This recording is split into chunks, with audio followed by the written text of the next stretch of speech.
안녕하세요, 건사이트입니다. 오늘은 간단하게 국내에 입고되어 있는 제품들 파워브레이크의 구조적인 내용과 원리에 대해서 간단하게 설명을 드리도록 하겠습니다.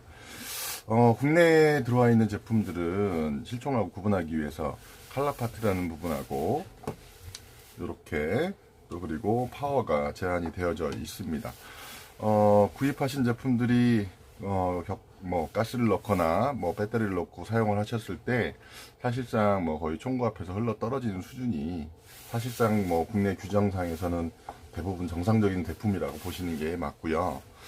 그런 부분들이 이제 국내 규정이다 보니까 국내에 입고되어 있는 수입된 제품들은 모두 파워 브레이크라는 것들이 또는 파워 리밋 부품들이 설치가 되어 있습니다. 크게 이제 나사 방식이라든가 튜브 방식 이런 식으로 구조적으로 되어 있고, 가장 대표적인 GBB라든가 이런 핸드건을 통해서 내용을 간단하게 안내 드리도록 하겠습니다. 우선 요즘 가장 많이 사용을 하시는 글록 제품인데요. 글록 제품 제품마다 이제 슬라이드라든가 분해하는 방법들은 다르게 구성이 되어 있긴 하지만, 그런 것들은 이제 대부분 제품들의 이제 매뉴얼을 통해서 또는 다른 동영상을 통해서 확인이 가능하실 거라 생각하고요. 우선 이제 글록에 대해 장착되어 있는 나사 방식에 대해서 우선 확인해 보도록 하겠습니다. 간단하게 슬라이드 상부를 분해를 하시고요.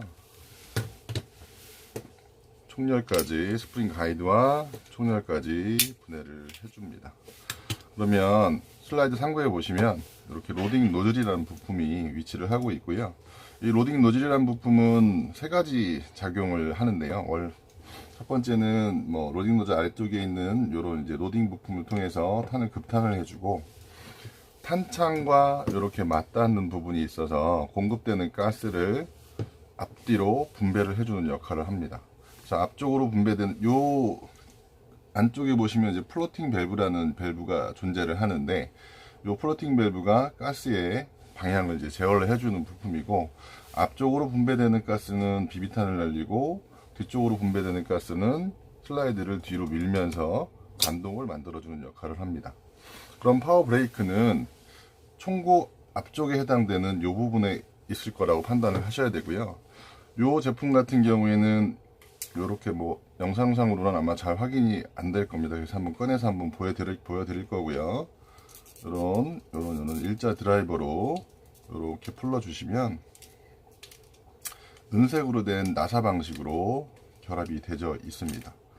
실질적으로는 이 노즐의 구멍이 약 5mm 정도 되는 사이즈인데, 국내에 들어와 있는 것들은 가스의 압을 줄이기 위해서 약 한 1mm 정도 사이즈의 작은 구멍을 막아 놓은 상태라고 보시면 됩니다.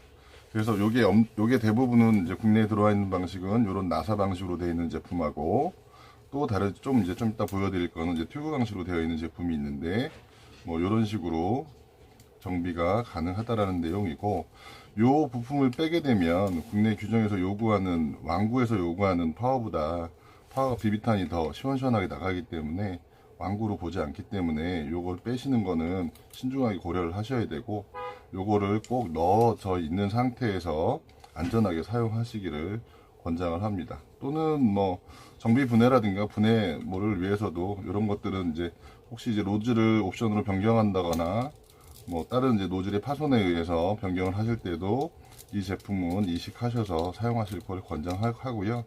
다시 재설치 시에는 안쪽 면에서 들어와 있는 면까지는 넣어 주실 것을 권장을 합니다. 비비탄이 급탄이 되면서 로딩이 되면서 걸리는 현상이 발생될 수 있기 때문에 안쪽까지는 넣어 주셔서 다시 재설치를 해 주시고 꼭 넣어 주신 상태로 사용하시기를 권장합니다. 우선 나사 방식으로 되어 있는 파워 브레이크를 알아보았고요. 두 번째는 이제 튜브 방식으로 되어 있는 파워 브레이크를 한번 알아보도록 하겠습니다. 대표적으로 여러 가지 제품들이 있긴 한데, 우선 GBB로 안내를 드릴게요. 이렇게 분해를 하시면 이렇게 볼트 캐리어 노릿의 뭉치 뭐 이런 부품들이 이제 분해를 간단하게 하실 수가 있을 겁니다. 뭐 대부분의 GBB들은 비슷하니까 이걸 참조하시면 될 것 같고요. 마찬가지로 탄창과 로딩 노즐이라는 부품이 동일하게 아까 보여드린 글록과 동일하게 구성되어 있는 걸 확인하실 수가 있고요. 이 제품 역시 공급되는 가스를 로딩 노즐에서 공급을 받아서 앞뒤로 분배를 해주게 됩니다. 앞으로 분배되는 거는 비비탄을 날려줄 거고요. 뒤로 분배되는 거는 노즐이 고정되어 있는 상태에서 우선 볼트 캐리어라는 노릿의 뭉치를 이렇게 뒤로 밀겠죠.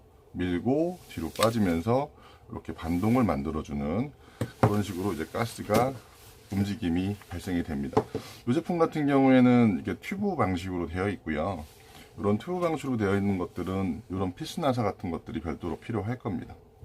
그래서 이 피스나사를 구멍에 대시고 미는 힘을 가하지 마시고요. 이렇게 다시 십자 드라이버나 드라이버들을 사용해서 돌리는 힘만 이렇게 가해지게 손으로 잡고 돌려주세요. 돌려주게 되면 안으로 이렇게 박혀 들어가는 게 보일 거고요. 이 상태에서 요거를 살짝 잡아 당겨 주시게 되면 그리고 다시 나오다가 이렇게 안 나올 수 있어요. 다시 돌리는 힘만 가해서 충분히 넣어 주신 상태에서 이렇게 빼보시면 그런 튜브 형태의 파워를 제한하는 부품이 포함되어 있습니다. 특이하게도 이 제품은 이제 엠파스라는 부품이 장착되어 있는 제품이고요. 엠파스라는 구조 자체가 아까도 말씀드렸듯이 이 로딩 노즐은 가스를 앞뒤로 이제 분배를 한다고 말씀을 드렸고, 이 분배하는 가운데 보시면 플로팅 밸브라는 밸브가 위치를 하고 있습니다. 플로팅 밸브라는 위치가 앞쪽으로 밀착이 되어 있는 상태면 뒤쪽으로 가스가 많이 가기 때문에 파워가 약해지고 반동 쪽으로 가스가 더 많이 흘러가는 구조가 되고요. 플로팅 밸브가 뒤쪽으로 이렇게 자리를 잡게 되면 앞쪽으로 가스가 많이 가기 때문에 탄속이 더 세질 수 있는 그런 이제 뭐 파워를 조정할 수 있는 기능이 있습니다만, 구조적으로 봤을 때 이제 블로우백이 돼야만 정상적인 사이클이 가능하기 때문에 플로팅 밸브의 위치는 요 네모난 창으로 봤을 때 중간 정도 위치가 가장 최적의 바랜스를 나타낸다고 항상 설명을 드리고 있고요. 그래서 제품에 포함되어 있는 VFC 같은 경우에는 1.5mm 육각 드라이버로 구멍에 잘 맞춰서 끼우신 다음에 플로팅 밸브의 위치를 조정할 수가 있습니다. 이게 바로 엠파스 시스템이고요. 마찬가지로 다시 이거는 이제 구조적인 내용을 보여드리기 위한 거기 때문에 잠깐 탈착을 한 거고요. 평소에는 이거를 넣어서 잘 넣으셔서 안에까지 깊숙이 들어가게. 그래서 구조적으로 봤을 때는 원형이 훼손되지 않는 상태에서 파워를 이렇게 제한을 해 놓은 거기 때문에 이 부품은 혹시라도 분해 정비를 하시더라도 꼭 다시 빼셨다가 이식을 해 주셔야 되는 걸로 권장을 해드리고 있습니다.